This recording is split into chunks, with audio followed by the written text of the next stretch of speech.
मैं अगर कहीं अपनी टीम पे भी गुस्सा हो जाऊंगा, वो उसको वहाँ मेकअप में आवाज़ आ जाएगी, तो वहाँ से आ जाएगी कि बता भाई ऐसे मैं काम नहीं कर सकती, मुझे ना प्रेशर फील होता है, मैं चली जाऊंगी।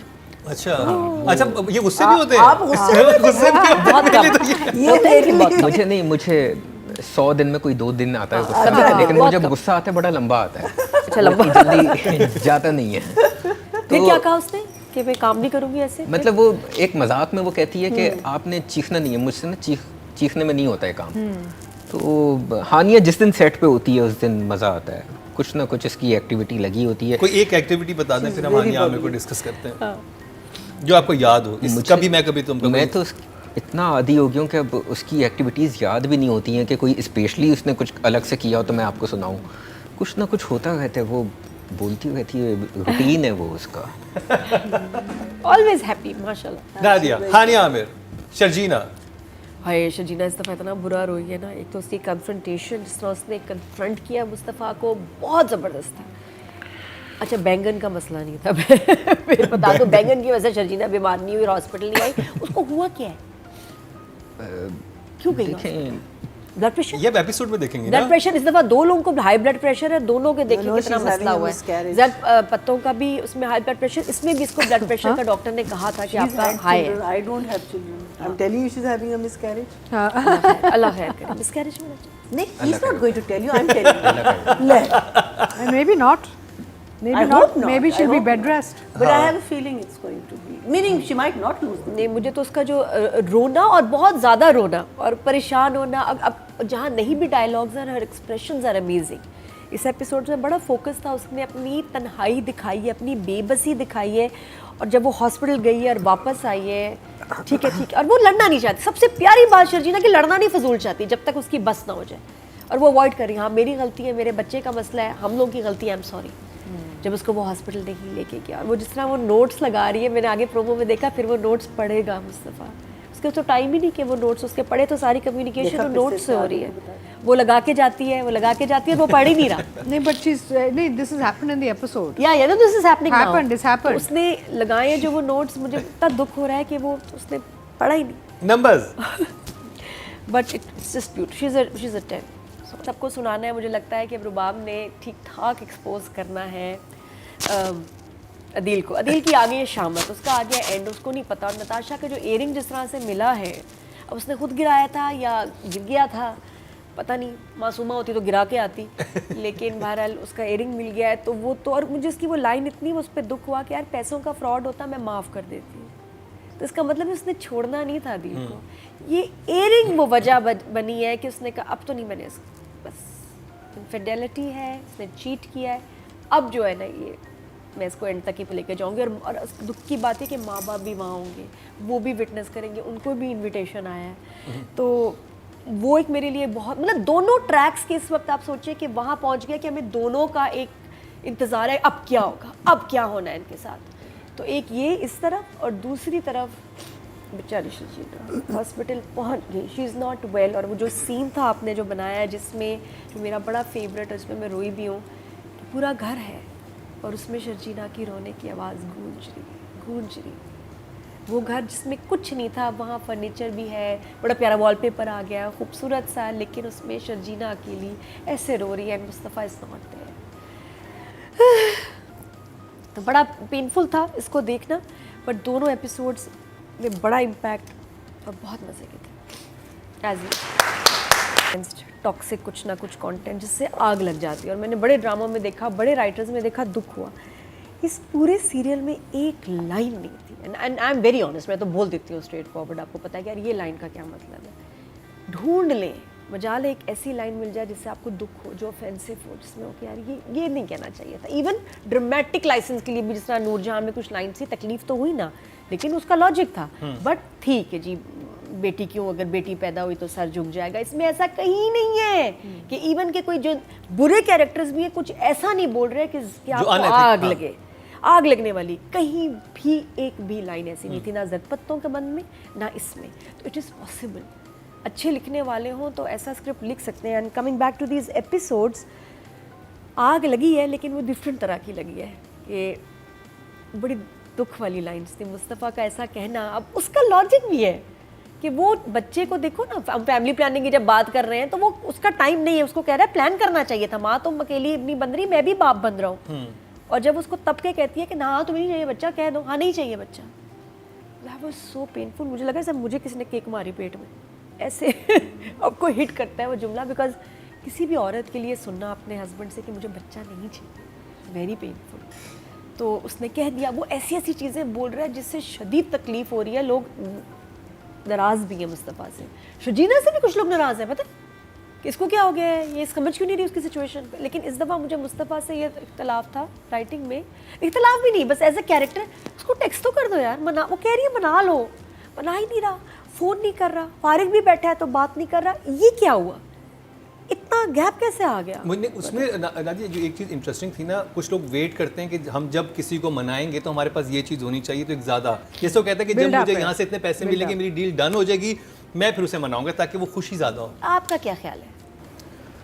देखें, बाज़ दफ़ा अच्छी चीज़ ये है कि जो हानिया से काफ़ी ख़वातीन ने रिलेट किया, मुस्तफ़ा फ़हाद से भी काफ़ी लोगों ने रिलेट किया, खासतौर पे मैं तो इसमें हम लोगों के साथ ऐसा होता है जेंट्स के साथ कि बाज़ दफ़ा वो इतना काम में बिज़ी हो जाते हैं, इतना काम में बिज़ी हो जाते हैं कि वो जो ख़वातीन की बहुत छोटी छोटी चीज़ें होती हैं, जैसे आपने कहा कि एक छोटा सा टेक्स्ट हो जाता, वो उस वक्त उसको मुस्तफ़ा को शायद ना ख्याल हुआ हो। शायद मैंने इसलिए कहा कि देखें, ये ना फ़कत ने बहुत अच्छा लिखा है कि किसी को वाइट नहीं दिखाया, किसी को ब्लैक नहीं दिखाया, और एक्चुअली हम लोग सब ग्रे शेड के और दोनों की जगह ठीक भी है, हाँ, बस कम्युनिकेट सही नहीं कुछ कर रहे। लेकिन ऐसे ही है, कुछ चीज़ें मिस हुई हैं, दोनों से मिस हुई हैं। और आई थिंक हर रिलेशनशिप में ऐसा होता है, Yeah. कोई भी एक हेल्दी रिलेशनशिप होगी वो बिल्कुल परफेक्ट नहीं हो सकती, उसमें अप्स एंड डाउन्स आते हैं। Especially young people. हाँ, और जब नए न्यूली कपल में तो ये होता है। और ऐसी सिचुएशंस हमने दूसरे ड्रामों में देखी, बट लाइंस इतनी ड्रामाई होती थी, और क्या होता था एक ने बात किया दूसरा चला गया। कमाल यहाँ ये कि एक जाता है दूसरा उसके पीछे आके पकड़ता है, यार मेरी बात फिनिश करने दो। दोनों की लैंग्वेज इतनी सिंपल है कि लगता है मैं बोल रही हूँ, ये मेरी मुंह की ज़बान है, मेरे अल्फाज हैं, बनाए हुए नहीं है, कहीं भी ड्रामा इस तरह से फलसफा नहीं है। नहीं, आप बिल्कुल सही। सो सिंपल कि समझ आता है कि यार सही सही तप्पे में। इसमें सही इंटरेस्टिंग बात ये थी कि जब हानिया आके बोलती है ना, और जब पहला जवाब देता है कि नहीं चाहिए, तो मैंने कहा इसे कितनी बड़ी बात बोल दी है। लेकिन उसके बाद जब डिस्कशन आगे चलता है और वो अपना जवाब देता है ना, तो फिर आप कहते हो ये भी ठीक कह रहा है। तो वो मतलब तो वो जो कमाल कितना है। बदर महमूद कह रहे हैं कि वो ग्रे में थे, ग्रे में है, जैसे हर इंसान होता है, कोई भी ब्लैक एंड व्हाइट नहीं होता। वो कितनी सही बात कर रहा है, कह रहा है प्लानिंग करके करते, हम उसको क्या इस गंद कबाड़ में रखेंगे, बड़ा होके क्या देखेगा, मैं इसको ये दे रहा हूँ। तो और वो जब अपने ऑफिस में भी बोलता है कि मेरा बच्चा ये देखेगा, मुझे नहीं ये चाहिए, कि वो बाप को एज ए लूजर देखे नहीं। और वो जो उसका सीन था वो तो खैर हम आपके ऊपर आएंगे तो बात करेंगे। बट फिर उसके बाद हानिया का ये कहना कि अगर उसने इस मुस्तफ़ा ने बड़े होकर तुम्हारे जैसे ही बनना है तो अच्छा है पैदा ना हो। उफ, रुला दिया। बहुत बहुत खूबसूरत लाइन्स थी, दे वर जस्ट नंबर्स ब्यूटीफुल। अब जरपतों का पन भी है ना इस दफा। तो फिर आप देख लें, आपने टेंशन हो रही है। 9 तो है।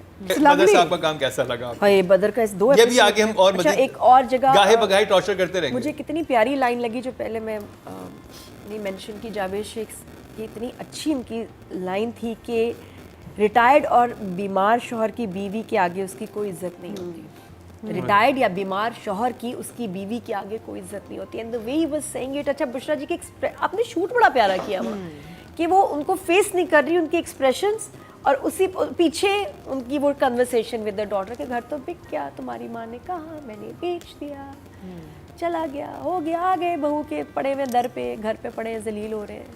बहुत प्यारा एक वो शॉट। ऊपर से जो बहुत जिस शॉट ने मुझे रुलाया, मुस्तफ़ा का गंदी वहाँ इलाके में बैठा हुआ, वहाँ एक बच्चा रो रहा है, और वो जिस तरह उसको देखता है ना, बहुत खूबसूरत था। वो बच्चा रो रहा है और उसको लगता है कि ये मेरा ही बच्चा होगा, और यहाँ इधर रो रहा है और उसको बुलाता है और वो गायब हो जाता है। वैसे इसके पीछे क्या मतलब था? क्या कहना imagining. हाँ, इमेजिनेशन थी। ऐसा नहीं है कि मुस्तफ़ा बच्चा नहीं चाहता है, ये आई थिंक उसका हाँ, उसकी एक किसको नहीं चाहिए बच्चा, बिल्कुल चाहता है वो। और मुस्तफ़ा का मसला ये है कि जो उसने अपनी ज़िंदगी में सब सहा है कि एक रिजेक्शन मिली अपनी फैमिली के एंड से, फिर उसको ये समझ आ गया कि पैसा ही सब कुछ है, तो वो ये चाहता है कि बेटा ऐसा ना हो, औलाद ये सब चीज़ें फेस ना करे। डेफिनेटली वो बच्चा चाहता है, वो उसकी इमेजिनेशन है। बहुत बहुत बहुत वो खूबसूरत बड़ा स्ट्रॉन्ग मैसेज है वो कि एक बाप किस चीज़ से गुजरता है उस में वक्त। फहद के एक्सप्रेशंस खत्म जो उसकी आंखों में था ना एक मतलब आपको क्लियर हो जाता है कि ये बच्चों के अगेंस्ट नहीं है या इसको करने नहीं है, ये वो he wants the best for his child और उसको नज़र भी वो बच्चा आ रहा है और वो बस और उस जगह आपने जिस तरह शूट किया है ना कि सड़क पे बैठा हुआ है और वो वहाँ बच्चा है और वो सोच रहा है यार मैं इसको दूंगा क्या आगे। तो बहुत बहुत प्यारा सीन, इतना प्यारा वो शूट हुआ है। फिर शर्जीना का रोना, शर्जीना का पूरे एको और जो फील के साथ, एक तो होता है ना ऐसी रो रही होती है, रो वहाँ रही है, आवाज़ें आ रही है उस घर में, उसकी चीख मतलब चीखें तो नहीं क्या, रोने की गूंज इज़ वेरी वेरी पेनफुल। अच्छा 3 OSTs बड़ा स्मार्ट काम था, मेहनत वाला काम था, ये करते नहीं लोग। एक OST को चाहे चले या ना चले लेकिन तुम तड़का शुरू से आखिर तक मर रहा है, जी रहा है, प्यार है, कुछ भी वो ही गाना चल रहा होता है क्योंकि एक ही OST है। आपने 3 बना लिए कैसे? 7 स्टेजेस को हमने डिवाइड किया था कि इतने स्टेजेस पे ये चलेगा, इतने स्टेजेस पे ये चलेगा, इतने oh very nice. Plan plan किया। और ये जो है ना दिल तोड़े आप पढ़ाई बहुत प्यारा। ये किसके अल्फाज गाने होते थे, मतलब लिरिक्स ये वो किसने लिखे? मुख्तलिफ लोगों ने लिखे हैं। गाने मुख्तलिफ बने लोगों हुए थे या आपने बनवाए? नहीं, बनवाए सब बनवाए। With the situation. जी जी। अलाकार्ड कहते हैं इसको। ये अलाकार्ड था, मेन्यू में अपने अपनी पसंद से नादिया। बनवाए, ब्यूटीफुल। और बस looking forward to the episodes, इतना कुछ लिखा है बहुत मज़े का। And I just want to say really thank you, क्योंकि ये प्रोडक्ट हमारे लिए एंटरटेनिंग एज वेल एज बहुत फ़ख्र की प्रोडक्ट है।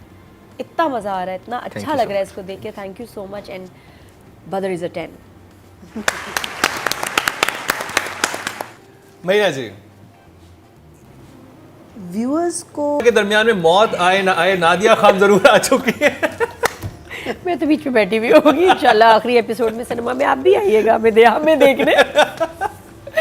कि अल्लाह इनको खुश रखे माशाल्लाह, कोई भी ना मरे, मेरी तो यही दुआ है। आखिरी में जाते जाते आपसे सिफारिश ही कर सकती हूँ कि किसी को ना मारिएगा, अगर मार चुके हैं तो दोबारा रीशूट कर लें। एनीवेज बाकी इतनी प्यारी लाइनें मुस्तफ़ा की। मुझसे था फैसल उसकी मुझे समझा रहे होते हैं, पॉज किया हमने 5-6 दफ़ा, नहीं क्या मतलब, नहीं क्यों ऐसे करा, नहीं देखो तुम समझो इसको, ये सोच रहा है, ही इज़ राइट।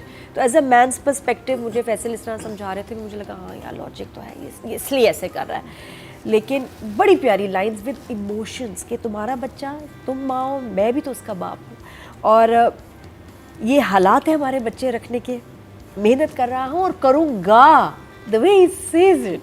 तो वो लाइनों में ऐसी जान आ जाती है। फिर मुस्तफ़ा का, और जब वो रुक के म्यूजिक चलता है, वो सिर्फ देखता है ना, जब शर्जीना पंच मारती है किसी बात की, और वो ऐसे जब उसको देखता है ना, उसको फील होता है मैंने क्या हर्ट किया यार, मैंने कह तो दिया है लेकिन अब हर्ट है। फिर उसका रात को घर आना, दानिश सदीकी को तो उठवाना पड़ेगा पक्का, जो ये तंग कर रहे हैं दोनों के बीच में आए ना, हाँ भाई घर पहुँच गए वापस आओ, क्यों वापस आओ, हाँ फिर क्या करो, फिर आ जाओ और तैयारी कर ले। वो सबसे बड़ा दुश्मन इन दोनों के जो बीच में आए। बच्चा शहाब कहाँ से आपने, कहाँ से देखें अभी आपने डिस्कस किया ना उसको, जबरदस्त बस। किसको? I love it. Mr. Shahab? Customer Phenomenal. Custom officer was लेकिन जो ये कि अजीब डांस को बंद trap करके करता जो है, उसने मुझे बात पैसे की, चाहिए। उसका अपना स्टाइल है, beauty. No, he was not bad. He was amazing. Bad किसने का है? Nadia loved it. Discovery of the century. Just now you're saying. No, lovely. I love the For way. what he did, he बहुत अच्छा मुझे lines तो पूरा ये गुंडा कैरेक्टर लग बड़ा रहा अच्छा था भाई। गैंगस्टर लग रहा कहाँ से आए? लेखक आ गए, लेकिन डिस्कस किया ना आपने। हाँ डिस्कस किया, डिस्कस ऐसा No, वैसा? no, I thought he was good. तो पूरा चैप्टर था हमारे शो में, सेगमेंट था, वेरी नाइस। तो हम कहा क्या So कह रहे थे? sarcastic. फहद मुस्तफा। फहद पे वापस आते हैं और फहद का वो वाकई जो एक्सप्रेशन, म्यूट सीन है जब वो बच्चे को देख रहा है, जो उसमें उसने उसकी आंखें जो रोता भी नहीं और आंखें भरी हुई होती है ना, जिस तरह खत्म, बहुत प्यारा, बहुत प्यारा।